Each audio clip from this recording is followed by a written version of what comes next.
मैंने 50 साल के राजनीतिक जीवन में देश के किसी प्रधानमंत्री को नहीं देखा। मैं गर्व के साथ कह सकता हूं। और ऐसा प्रधानमंत्री जब अमेरिका में जाता है, कल अमेरिका के उपराष्ट्रपति से मिलता है कमला हैरिस से, तो वो कहती हैं लोकतंत्र की संस्थाओं को मजबूत बनाना है भारत को और अमेरिका को मिलकर। कितना बड़ा कटाक्ष है ये भारत के लिए। वे सोचने की शर्म की बात है कि तुम संसद की अवहेलना कर रहे हो, किसानों को मौत से मार रहे हो, किसानों की नहीं सुन रहे, जनता जनार्दन की नहीं सुन रहे। और लोकतंत्र क्या होता है? राजशाही नहीं है। कांग्रेस ने आजादी के बाद से ही देश में लोकतंत्र की स्थापना करी, संविधान बनाया और जनता के द्वारा चुनी हुई सरकार को चुनने का अवसर दिया। आप उस लोकसभा में झूठ बोल रहे हो, सांसदों को गुमराह कर रहे हो। राहुल गांधी कोई आवाज उठाते हैं, कोरोना के खिलाफ उठाते हैं, वैक्सीनेशन की सलाह देते हैं, महंगाई के खिलाफ उठाते हैं, तो आप उनकी बात का जवाब नहीं देते, मजाक उड़ाते हो। कैसे प्रधानमंत्री हो? कैसी भारतीय जनता पार्टी है? किसान आपकी नाक के नीचे बैठाए, आपके दरवाजे पर बैठाए, कह रहा है तीनों किसान विरोधी कानूनों को वापस लो। 1 साल हो गई करीब करीब। पर ये बहरी और अंधी सरकार, मोदी को बाहर जाने, अमेरिका जाने टाइम है, बांग्लादेश जाने टाइम है, परंतु देश की राजधानी दिल्ली के नीचे किसान बॉर्डर पर बैठे उनसे मिलने टाइम नहीं है।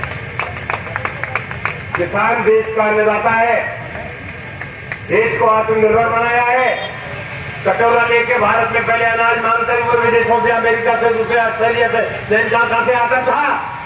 5 करोड़ टन देश में अनाज पैदा होता था उस समय सिर्फ। ये पंडित जवाहरलाल नेहरू और इंदिरा गांधी की नीतियां हैं, कांग्रेस की नीतियां हैं कि 5 करोड़ टन से आज देश का किसान, मेहनत किसान देश को 30 करोड़ टन अनाज पैदा करके दे रहा है।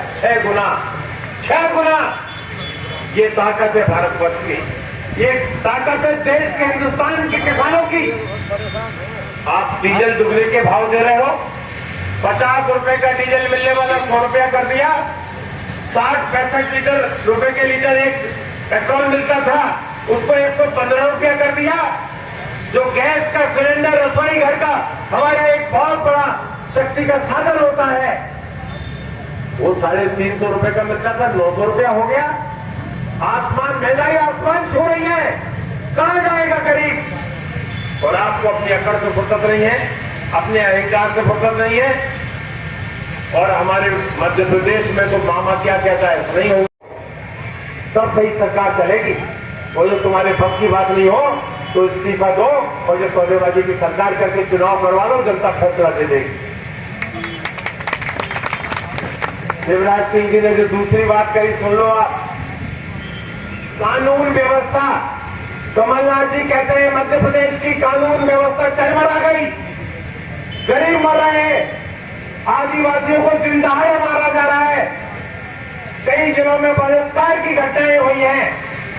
हमारे विदिशा रायसेन क्षेत्र में भी कानून की व्यवस्था बिगड़ी है।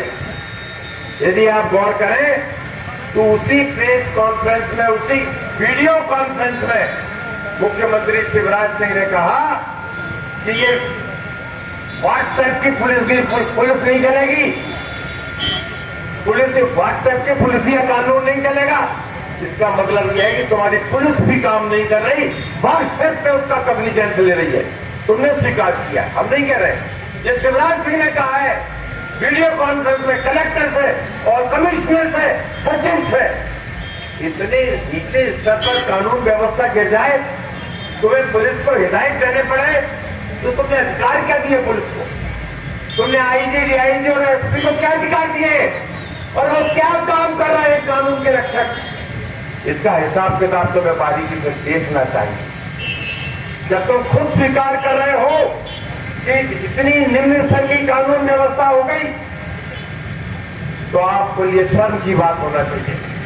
साथियों, कहना मुझे बहुत कुछ है।